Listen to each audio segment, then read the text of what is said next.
And welcome into Sports Talk here on Blue Ridge 11. It is November 30th. I am Chad Landers. Thanks for joining us. We really do have a fun show planned for you here, and we are kicking it off in a big fashion here. Right off the top of the show, excited for you to kind of join this conversation. Eric May is here with us. Tim Reedy is here again. And joining us, the head coach of Cocalico football, fresh off of their district championship last Friday. Bryan Strohl is here. Coach, thank you so much for taking time out of your day and your week to join us.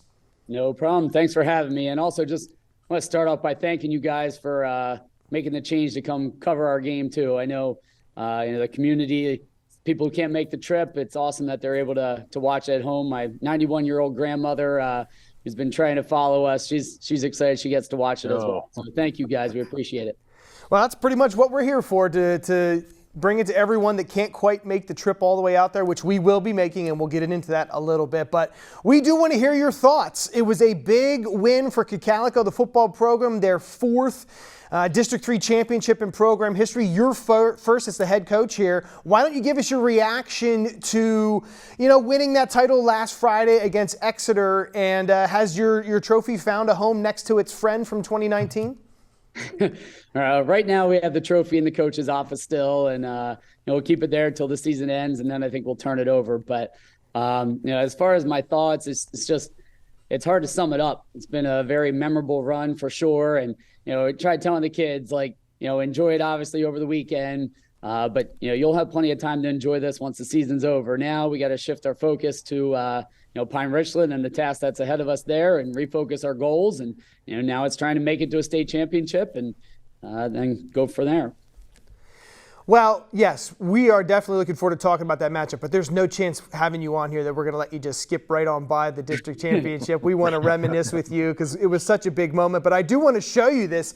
You did join a very exclusive club over there at Cocalico as a head coach, and there's some big-time names on this list now with district championships at Cocalico. You can see the legend Phil Kaufman, 1985, 1994. Of course, Dave Gingrich, you were there for that in 2019 when you won the 5A title, and now 2022 yourself. So give us your thoughts on just being in conversation with these gentlemen who are legends over at Cocalico, and now you've stacked one in your resume as well. I mean, that's got to be a cool feeling. Yeah, I mean, Coach Gingrich won, and then he retired from coaching afterwards, so maybe this will be it. But being mentioned at the same time with those guys, that's something that when you take over a program that had been successful over the years, they're big shoes to fill, and people have big expectations. Community has big expectations for what the program's been, which creates challenges in itself, and you put stress on yourself to be able to live up to those expectations. So I'd be lying if I didn't say that it meant a lot to be mentioned along with those guys, and to see that we're able to continue the success that they created here at Cocalico. And I know you put my name up there, but this is not about me. This is about our staff. It's about this group of kids. And I've just been so happy to watch them enjoy this, to be able to be there along with them. It's been quite a memorable ride, and just sneaking into the playoffs and not knowing, when we played week 10, we had our senior send-off, which we do, when it could be the last game. And we did that, 5 weeks ago. It's been a whole nother season. And, from week to week, you never know when it's going to end. And we're all glad it's still going. And I can't thank the community enough too for their support. Our kids have felt a lot of love from a lot of people. So it's been really special for sure. It has been quite a story, and I know Eric is itching to get in here and ask some questions about that Exeter game. Go ahead, Eric, fire away. We want to hear about, just what was going on, what worked in that district championship game. Go ahead, Eric. Well, actually, I mean, I first of all, I was texting you at different points during this playoff run, and I think you not only grabbed the Lancaster Lebanon League, but the entire district, off guard, and it's like, hey, look what Cocalico's doing. I mean, to do this as a number 12 team is just it's amazing. It's a historic run, and we're just so glad to be part of it. And I guess my question is, you were 3-4 at one point, and was there one game, one quarter, or maybe even one play that kind of turned things around and kind of set you in the right direction? think if I had to pinpoint one thing, it would be halftime of the Berks Catholic game.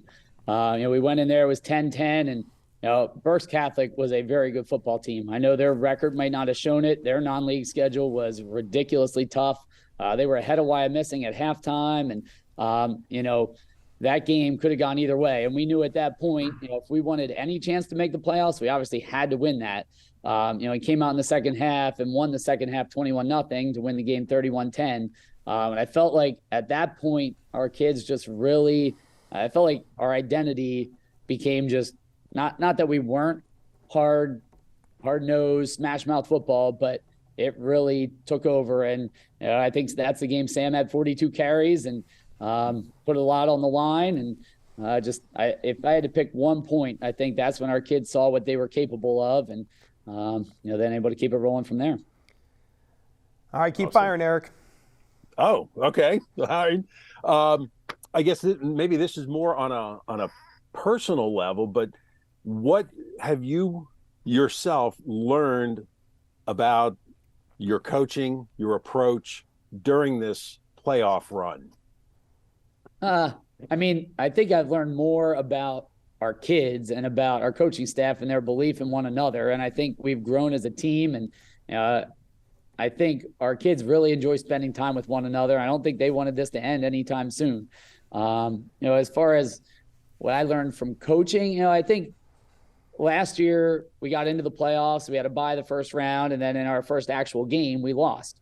And when you have a long season like the football season is, you start questioning, how you handle things. Is it going to get your team peaked at the right time? And, I think this year helped us to understand, and last year helped us too, learning from it. You got to back down on the physicality a little bit. You got to keep things fresh. The one day Coach Hogan was able to get a couple of the girls soccer players came out and they were firing shots away at our seniors in goal with their helmets on. And, just something to break up the practice a little bit in the monotony of a 15-week season. And then you add the preseason on top of that. And, we spend a lot of time together. So, first and foremost, they're kids and you want to give them a memorable experience. And I think if you do that, I think you earn their respect, and that's how things work best. All right, so going to this game, Coach, you guys were the 12 seed, which we've kind of established you weren't really a 12 seed, and Exeter was a 2 seed. And you guys kind of put them on here. You put it on them 34-14. What was the mismatch? What were you guys doing well that led to you getting the win? As we're going to see some of the highlights from the game that you played, but I want to know what you guys really were able to do well that led to this win.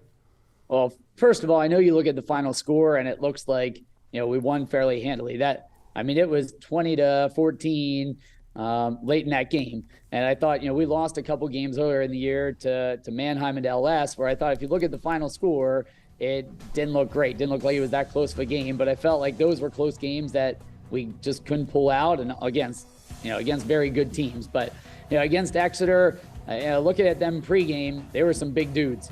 And obviously, they're a Penn State wide receiver and everything. And as far as what was working, I thought our defense was phenomenal, and they have been all throughout this run.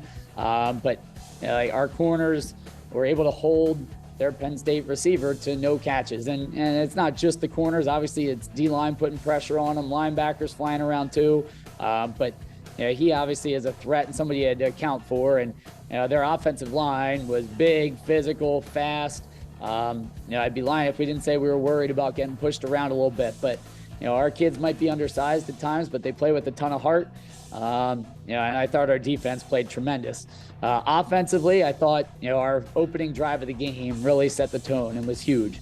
If I look at two things from an offensive perspective, it was that opening drive, 16 plays, 8.5 minutes. That's Cocalico football. And again, that's kind of what our kids have embraced in this playoff run, and it was nice to do that right away. The other one would be the score before halftime. It was 13-7, and we had an interception with 40 seconds left, and we were able to hit the home run ball pass, which you guys know we don't throw that often, but when we do, we hope to take advantage of some things. And that was huge to go up 2 scores at halftime. So our kids executed really well, got off the ball well, and were able to handle their size and athleticism. We have an isolated video of the touchdown pass, and I want to show you that here in a minute. But as we're going to do that, I want you to kind of walk us through. There's only 30 seconds left in the half. You're up, but you seem to want to be a little aggressive here. Who made the call? How do you go through making the call to be so aggressive that you run that play that basically tricks everyone? You're going to throw a pass, you score, you go up huge, and really it swings the momentum in your favor. Can you tell us kind of the whole process that led to you wanting to pass there right before the half? Sure. I mean, I think when we had gotten the ball back and we were on their side of the field, we felt like, let's take a chance. And I talked to Josh, like, if it's not there, throw it away. Like, don't take a sack, don't throw an interception, first and foremost. But I got to give credit to our coaching staff too, our coaches in the booth and everything. They had seen when we ran that formation earlier in the game that we felt like they had one guy on top of two with how they were rolling to motion things. And I was a little concerned with that amount of time left that they might adjust, and cover it differently. But I figured let's take a chance at it. If it wasn't there, like I said, we can always throw it away and live to play another down. So credit to our coaches who saw that as well. Tim, do you have any questions here for Coach Strohl? Yeah, Coach, I just want to take you back about 4 weeks, and we always look at things like statement wins. And the second season started up at E-Town, and that was pretty much a windy night, cold night, but you guys thumped them. And I think that's when people started to take notice. Did you guys take notice as a coaching staff that, hey, I think we really got something now? The kids are starting to really click and gel. Yeah, I mean, we felt like, from week 8 on, we had kind of cut down on the turnovers, which was huge. And obviously, you come out against E-Town, different section, and we knew they were a very good football team as well. And that game, coming in wasn't like we were overly confident or anything, but we believed in our kids. And I felt like we had been executing better in practice, and it was nice to see that carry over in the game. But again, our defense that game, when you're playing it was the top ranked passing offense in the LL League, and to do what they did was huge. I think our defense has played well all season, but it was nice to see our offense kind of catch up a little bit as well and click on all cylinders that night. Coach, one of the things that has just impressed me over the years is the offensive line play. Of course, you guys run the football, but the offensive line year in and year out is just coached great. I was reading an article from the Reading Eagle last week, and the word that the reporter used was the offensive line is gritty.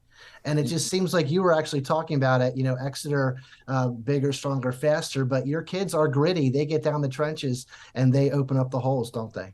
Absolutely. And that starts with our offensive line coaches. Coach Stauffer's been doing it for years, and Coach Good's kind of starting to take the reins over there. They work so well together, and having their sets of eyes on those kids all the time. And, I think they preach to them from the moment they get with us, and even down to our junior high program of, Cocalico football is getting off the ball, getting into people, and we're not always the biggest, the fastest, the strongest, but we're going to sprint up to the ball. We're going to fire out. And, in our offense, you don't necessarily need to be 300-pound offensive linemen, as long as you're tough, you're physical, and you're not afraid of, doing your assignment to the best of your ability. All right, before we move on to your matchup in the state semis, Eric, do you have a final question about anything pertaining prior to that? Well, I don't want to single anybody out because, this has been just a team effort, but you got 2 guys this year that are 4-year players on the varsity level in Tyler Angstadt and Chucky Drain. And I'm looking at their career numbers and what they have done on defense, and it is eye-popping. But I think based on what I have read too, and your comments, what they have provided for you leadership-wise, especially maybe in that turning point since that Berks Catholic game, what have they meant to this team and really to the Cocalico program? I could go on for your whole hour-long show talking about those 2 guys. I know they gave a COVID year to kids in college. I wish they gave a COVID year to those 2 to have them back another one. But they're both tremendous kids. They're both first team all academic, high GPAs, right near 4.0s. They're leaders on the field. And, they both played a ton of defense for us over the years. But when Braden got hurt earlier in the year, Tyler really stepped in offensively and was huge there. Chucky's always been more on the defensive side. And, I think a lot of our offensive success here at the end too has been Chucky has really stepped up his game offensively, and wanting to be out there as much as possible, not taking breaks. And, that kind of mentality, I think it trickles down to the rest of the team too. When you have leaders like that, it's easy to follow, and they just do a tremendous job, leading our team, both from the stats department and also just in the morale department and focus. And, when those two speak, our team, the rest of the team listens. So yeah, they're two top-notch kids. And I know, Tyler's thinking maybe about playing in college, and Chucky definitely would like to. And, I think some of the college coaches, they see Chucky's size, which, as a D lineman isn't what you're used to seeing. But, when they see him on film, and anybody who's watched him play, he just has a motor that doesn't stop, and his technique is top notch. And he works so hard and lays it all on the line every time he's on the field. All right. Let's switch gears and get to the matchup in the state tournament. And first and foremost, we've got to remind everyone we have that game live on Blue Ridge 11. It'll be on Channel 11 for you Friday night at 7 o'clock. And obviously it's a long trip, so if you're not heading out to Altoona, to Mansion Park, please join us on Blue Ridge 11 at 7 o'clock for this showdown in the 5A state semis. Cocalico, Pine Richland. It'll be a good one. And let's show you a little bit of the bracket and kind of who's left, because there's only 4 teams in 5A left right now, and there's some good ones. Upper Dublin is 14-0, Emotep Charter, a very solid team on the top part, and then you have Pine Richland and Cocalico here. So, Coach Strohl, why don't you tell us a little bit about your opponent in Pine Richland. What have you found out? It seems like they like to run the ball just as much as you guys. So what are we staring at here? First and foremost, they're a perennial power. I remember being in college and watching them play in the snow against Mannheim Central. And maybe I wish the weather report was for snow on Friday night, because that worked out for an LL team. But they've been around for years, and their coaching staff had been at Penn Hills, I believe, and then have come over and had success there. As far as this team, they started off the year, I think 1-3, like you said, and then they made a switch of their running back to quarterback. So their quarterback's number 25, not something you see every day. But since then, they've become much more run heavy from everything, I've read and seen, obviously. And again, I think they have that mentality of run the ball first as well. Their offensive line is big. They're physical. Their defensive line flies to the football. They're certainly going to be quite the challenge. So we'll have to do everything we can in our power to play the best game we can. Well, they also have to go up against your Veer offense too, and that will be tough. Eric, do you have a question about this matchup? Well, no, because he pretty much touched on all the points, and I know that they've got 2,000-yard rushers. So, I guess defensively, it's all going to be about assignment football. Correct. And I think so much of our success offensively and defensively is, who's winning the line of scrimmage. And again, I know our defensive linemen are going to be undersized compared to their offensive line, but it's not the first time that's happened this year. Confidence in our linebackers to find the right backs are at. And I think one thing our defense has done really well, especially during the end of the season here, is just relentless pursuit to the football. And we're going to need that Friday night. Their quarterback runs well. Their running back runs well. They have some athletes on the perimeter. So, we got to make sure we're getting all 11 guys to the football as quickly as we can. All right, let's talk about your offense, because you have a guy this year that's really burst onto the scene as a running back, as a fullback, whatever you guys call him in your system, and it's Sam Steffi. And we can show you a little bit of his numbers here with the 1,700 yards, the 23 touchdowns. Just a junior, I believe. How about this guy really popping onto the scene? I know you have others in Longenecker and Epinet as well, but this guy really seems to be the bell cow here for you guys this year, and if he is a junior, can come back next year as well. Yeah, we definitely look forward to having Sam back next year as well. But, We didn't know coming into the season how that fullback spot would play out. We had a couple kids who were starting on defense too, who, we knew could contribute there, but Sam really took the reins of that early on, and he's run hard all season. And he, like I said, with the 42 carries in the one game, I think he had 35 in another. He's not afraid of the football. But one thing I'll point out about Sam that I love about that kid is it's not all about him. He's the first one to give credit to his linemen, to his other backs, to the receivers that are blocking to make that happen. There have been a couple times where we've talked on the sidelines, and he said, "Coach, let me go block for Josh or whoever it is." And a lot of running backs, I think they want the football, but Sam is also one of our best blockers on the team too. So it's not like when he doesn't have the football, he takes a play off. I think again when we talked about Tyler and Chucky, setting the tone for our team with how they lead. I know Sam's a junior, but other kids see that, they hear that, and that's the type of teammate you want. All right, we have time for one final question. Coach Strohl's already turning the lights out on the interview. There you go. Sorry, I'm in a classroom where maybe I guess that's it's a sign. Motion sensor, and if I don't move, it doesn't. Eric, quickly get a question in here before the school turns the lights off. Well, and let's face it. I mean, this is a game that really could come down to special teams. Cole Roos has been solid for you all year long. How has he been as far as leading up to this game and in practice? How's the attitude? How's the special teams and the kicking? Yeah, I mean, it's certainly a part of the game that at this point of the year, a play or two on special teams can be a win or a loss for you. So it's something we've, emphasized all season, but, all credit to our kickers, who all three of them are soccer players as well, and went on that playoff run with the soccer team. And, they go from soccer practice to coming over and kicking, and now that soccer's over, they could come and kick for 15 minutes, whatever, and then leave. But, I think Cole was at our practice today until like 5:15, when it was pretty much over. And you don't want him to kick too much, but he's certainly not afraid to put the time in, and that carries over. He's been able to get a couple touchbacks for us in the playoffs, which, that's huge. When you take the chance of a team returning it or getting out to the 35, 40-yard line versus having them start at the 20, that's a huge game changer. Friday night, unfortunately, when we punted, I think all but one time we were punting into the wind.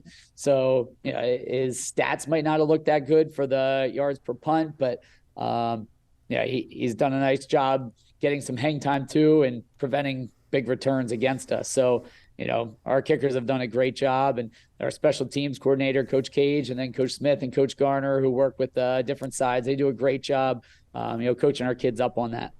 All right, Coach Strohl, good luck on Friday in the game in the 5A state semis. We will see you there. Of course, our crew will be there. Everyone at home will be watching from their warm, comfy living rooms. But, of course, good luck in that game.